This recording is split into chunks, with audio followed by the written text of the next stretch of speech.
Subscribe na mga lods!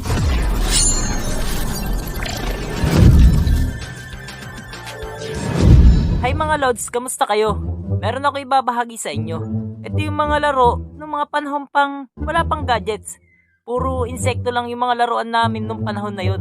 Tara, samahan nyo ako. Nakakatamad naman tong araw na to. Ano kayang ginagawa ng mga kaibigan ko? Alam ko na. Lalabas ako ngayon. Ang paghuli ng bubuyog. Nasaan kaya yung mga kaibigan ko? Hahanapin ko sila at aayain ko silang manghuli ng bubuyog.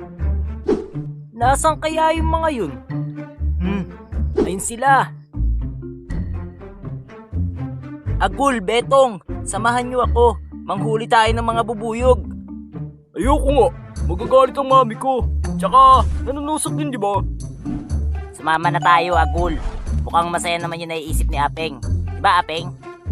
Siyempre naman. Sige na nga.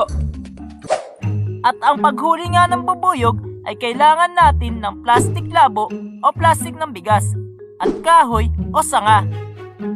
Samahan niyo akong manood.